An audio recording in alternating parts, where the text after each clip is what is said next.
A gente volta a falar sobre o caso da professora presa por engano no Rio de Janeiro. A gente está recebendo aqui no estúdio o advogado criminalista Rafael Caldeira.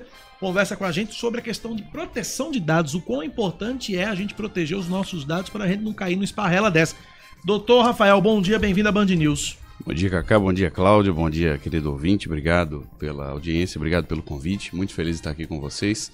De fato é um tema muito importante que está sempre em voga por conta dessas modalidades de golpes virtuais que a gente tem visto com muita frequência. Que tipo de crimes podem ser cometidos com os nossos dados? Perfeito, Cacá. Um golpista de posse dos dados, ele pode, por exemplo, fazer compras fraudulentas, empréstimos, enganar outras pessoas e esconder a real identidade dele.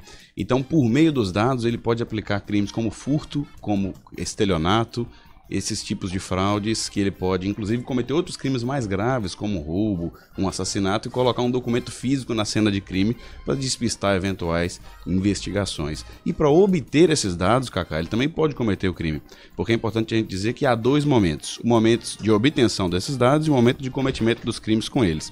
Para obter os dados... São dois crimes distintos aí. São dois momentos, porque o mesmo crime pode ser cometido, por exemplo... Dois momentos, tá. Porque para obter os dados, normalmente ele falsifica uma informação. Ele engana, ele falseia. Manda uma mensagem para você dizendo que você ganhou, sei lá, um crédito em determinada loja, clique aqui. Aí Exatamente. A pessoa seduzida pela ideia de ganhar um dinheirinho ou um brinde, ou seja lá o que, ganhar qualquer coisa, Sim. clica lá e aí começa a brincadeira. Né? Exatamente. Inclusive, dessa maneira, é mais fácil você enganar a pessoa para que ela te forneça os dados.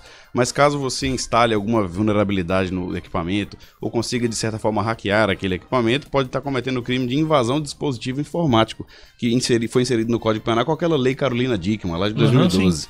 Então, ele pode obter desse tipo de expediente, ou invadindo, ou que a pessoa mesma forneça o dado. Então, deixa eu imaginar aqui a situação. Eu estou no meu computador e o hacker, enfim, uma pessoa que quer aplicar um golpe, ela pode simplesmente invadir meu computador e roubar os dados? É possível, desde que haja algum software malicioso, algum link malicioso que ele envie, a pessoa clique, ou até mesmo, Cacá, nós vemos muitas pessoas recebem ligações e acabam fazendo transferências, entrando no aplicativo bancário, pensando que é alguém do banco, alguém de alguma empresa, algum parente, né?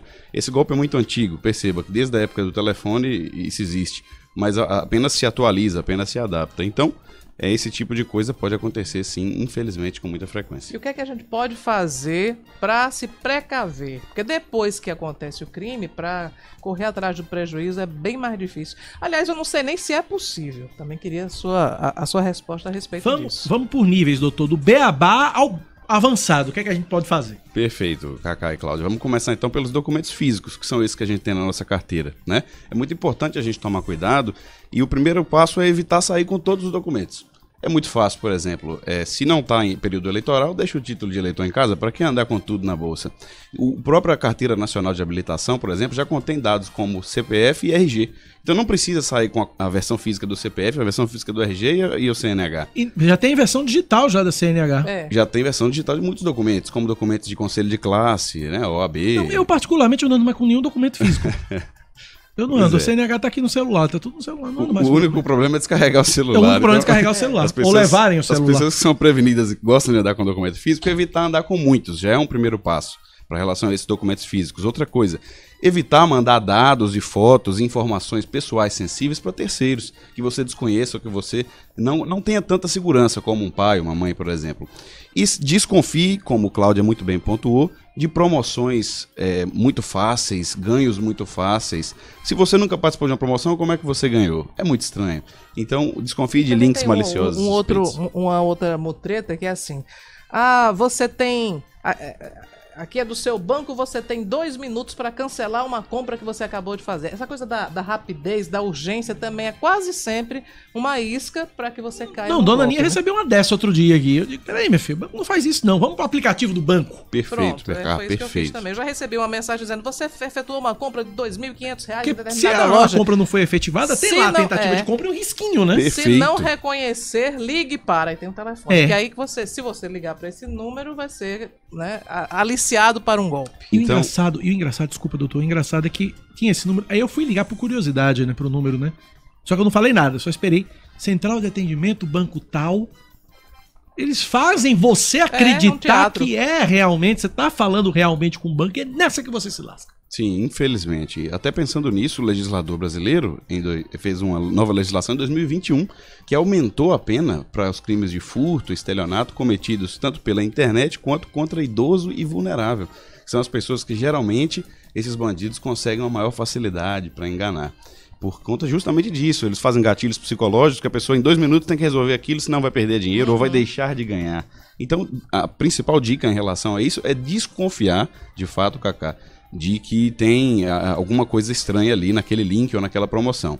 E se desconfiar que foi vítima ou que seus dados estão sendo utilizados indevidamente, é importantíssimo fazer um registro de um boletim de ocorrência, que hoje pode ser registrado na delegacia mais próxima de sua residência ou, em casos como a Paraíba, a Polícia Civil fornece a opção de registrar online. Pela própria internet, a pessoa sem sair do conforto de casa consegue abrir o site da Polícia Civil da Paraíba e registrar um boletim de ocorrência. Aquilo vai ser informado às autoridades e você vai se resguardar, inclusive. Agora, deixa eu lhe perguntar sobre... até já havia colocado essa pergunta antes. Sim. A pessoa que é vítima de um golpe desses e que perde dinheiro, ela consegue reaver esse dinheiro? Quais as chances? Muito sinceramente, é difícil. É muito difícil, Cláudia, sendo sincero, por conta da dificuldade da própria investigação. Às vezes o golpista pode estar em qualquer lugar, pode estar aqui perto ou pode estar lá no sul do país. Ele usa uma conta laranja, às vezes, para jogar o dinheiro, depois ele encerra essa conta e não deixa rastros. E muitas vezes essa conta é aberta com dados que nem são dele. Então aí é que nós vemos um erro, como no caso da professora, que foi aberta uma conta em nome dela, os bandidos estavam operando essa conta e por receber o dinheiro nessa conta, a polícia chegou até ela, conforme diz a reportagem. Agora, doutor, muita gente recebe, a gente faz as compras na internet e a gente recebe os pacotes, né, as embalagens, e aí a gente joga fora a embalagem sem riscar aquela etiqueta, sem rasurar aquela etiqueta. Sem cortar, mas é sem rasurar, tem até uns carimbos agora, que são os rolinhos que você passa em cima e... Aquilo estão todos os dados mesmo ali naquelas etiquetas, mesmo além do endereço, naturalmente? Exato, eu já vi, obviamente, nome completo, endereço, mas há compras internacionais, por exemplo, que fica o CPF da pessoa.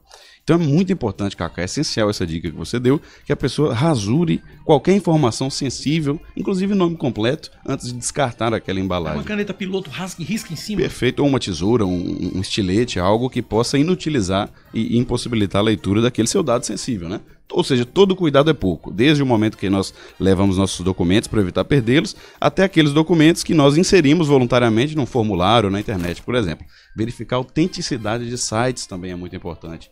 Tem um site... Como é que verifica isso, doutor? Por exemplo, a montagem do site. É possível verificar se ele tem algo fora do padrão, se tem algum tipo de suspeita muito evidente, porque muitas vezes eles clonam, eles copiam aquele site oficial. Então é complicado, mas... Tem aquele cadeadinho lá. Tem o cadeado lá em cima onde você coloca o endereço. O endereço, exatamente, que mostra que aquela página é segura, que a página também, de certa forma, é oficial. Ou seja, todo cuidado é pouco. Infelizmente, estamos vulneráveis, mas todo cuidado é muito pouco. Eu já, em uma determinada ocasião, fiz uma compra em uma loja respeitável, uma loja nacional, só que essa loja foi alvo de hackers.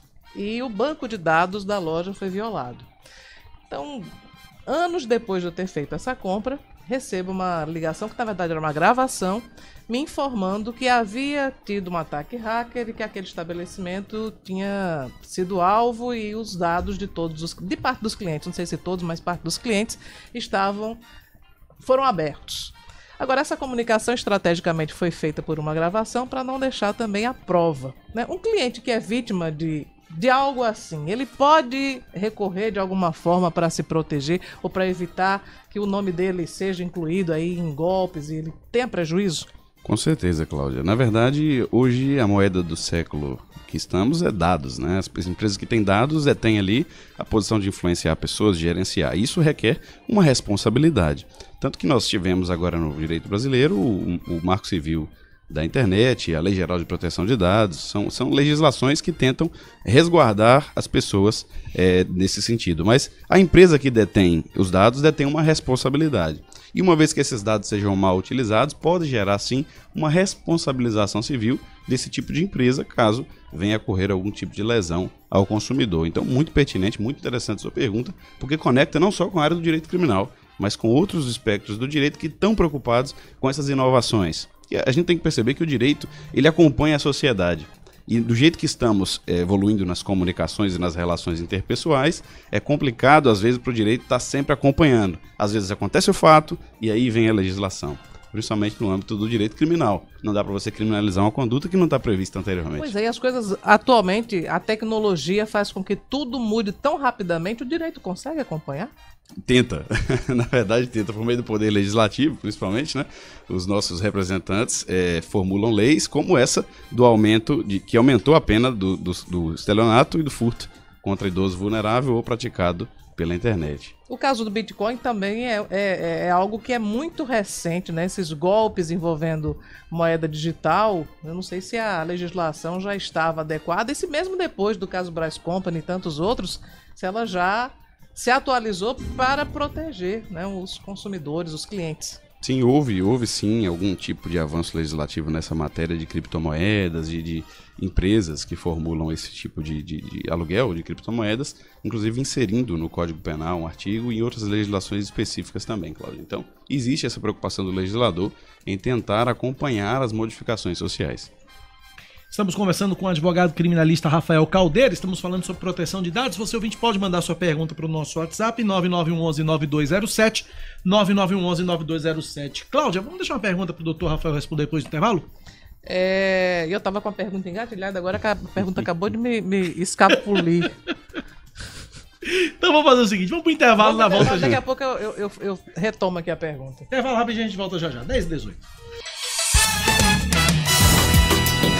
10 horas 20 minutos. Estamos falando sobre proteção de dados aqui na Band News FM com o advogado criminalista Rafael Caldeira. A pergunta retornou, Cláudia? Retornou. Aqui, Tico e Teco voltaram à vida. É porque vamos explicar, a Cláudia galera tá de virote, né, Cláudia? Eu viajei durante a madrugada e vim direto aqui pra rádio, então hoje o raciocínio não tá nas melhores condições. Não está nas CNTP, né? As condições normais de temperatura e pressão. Mas a pergunta era sobre antivírus no celular, antivírus no computador.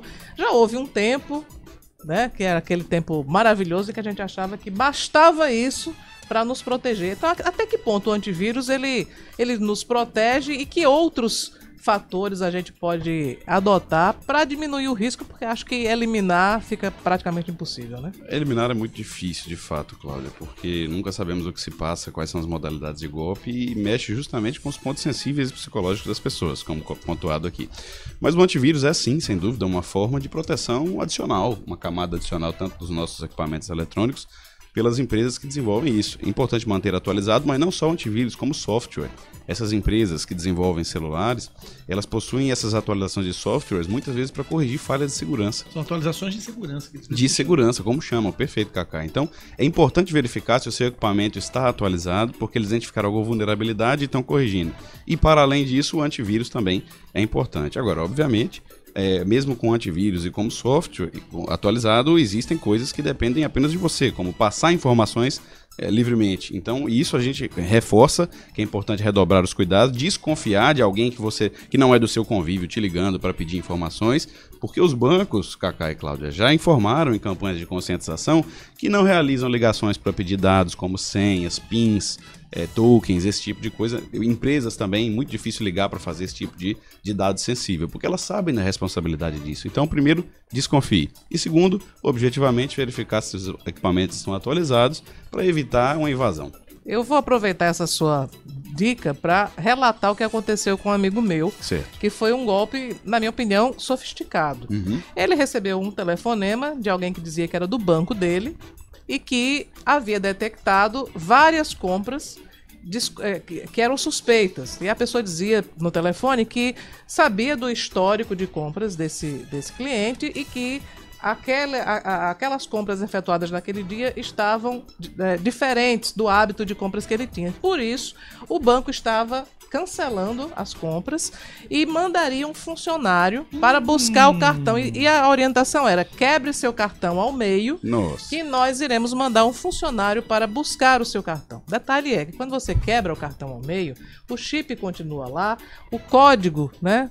Atrás. Você só inutiliza a tarja magnética, que por si só já é inútil hoje em dia, né? Verdade, pois é. Cacá, Então, verdade. mas a pessoa é induzida a acreditar que o banco está tendo um cuidado, um zelo, né, para lhe proteger de um golpe, mas na verdade os golpistas estão apenas fazendo a pessoa mergulhar num golpe. E aí, se entregar o cartão, ele vai estar de posse do chip e de posse dos 3 números atrás para fazer compras online. Pois é. Então é muito arriscado de fato. Perceba um golpe que começa virtual e termina presencial. Então é muito arriscado. Inclusive, Cacá, aquele golpe dos sites de vendas, né? As pessoas revendem as suas coisas nos sites e às vezes uma pessoa clona um anúncio com um preço menor, se passando por um terceiro. E às vezes, mesma estratégia, o golpe começa online e termina fisicamente, com as duas pessoas lesadas, tanto quem está vendendo bem, quanto a pessoa que está transferindo o dinheiro para sabe-se lá aonde. O ouvinte Marcos José Américo, aqui não é o programa do Luciano Huck, mas eu acho que ele vem com a pergunta de R$1 milhão. A pergunta é a seguinte: como verificar se os meus dados estão sendo utilizados por terceiros? Tem como? Olha, Cacá... É pergunta de R$1 milhão isso? Sinceramente, é uma pergunta de R$1 milhão. É muito difícil verificar. Existem alguns sites e programas que prometem verificar se seus dados estão vazados em algum local, mas, sinceramente, eu desconheço a autenticidade disso, até que ponto corresponde à verdade. Mas o que vale é tomar cuidado, se resguardar e alguns sinais, como, por exemplo, se estiver recebendo muitas ligações de números desconhecidos, mensagens de números desconhecidos, desconfie. Então, infelizmente, eu desconheço alguma forma objetiva e simples de saber se seus dados estão sendo vazados, a não ser com essas tentativas indevidas de acesso. Muitas vezes, nas contas das redes sociais, nós recebemos uma mensagem: tentaram entrar na sua conta de um dispositivo tal. Então, desconfie. Outra coisa, Cacá e Cláudia, se você acessa algum computador de uso coletivo, fazer log-off. Toda vez que deixar de usar, sair da sua conta, não evitar deixar senha salva nesse computador de uso coletivo, porque isso pode ser uma forma também de ter seus dados indevidamente expostos. Você me perguntar, quando você, por exemplo, você está num shopping que tem um Wi-Fi gratuito. Você leu meu pensamento, Cláudia Carvalho, perguntar exatamente isso. Aí você quer fazer uma transação bancária, fazer um pagamento, um Pix de R$5. Você deve fazer numa rede, uma rede Wi-Fi, de um shopping, de uma clínica, enfim, de um local que não seja a sua casa? Bom, exatamente. Como você tem seu pacote de dados da internet do celular, sempre que possível é bom utilizar nesses locais com uso coletivo. Mas se não tiver jeito, a pessoa precisar fazer uma transação de urgência. Os aplicativos bancários são seguros, agora é sempre bom verificar até que ponto aquele Wi-Fi de fato é autêntico ou não. É muito fácil, nós sabemos hoje, você modificar, colocar um acesso pessoal seu, e existe tipo de transferência de dados via Bluetooth, do celular, esse tipo de coisa. Agora, eu desconheço, sinceramente, alguma forma que isso poderia ser perigoso. Então eu prefiro ir pela linha da segurança. Se você puder utilizar seu acesso pessoal, melhor.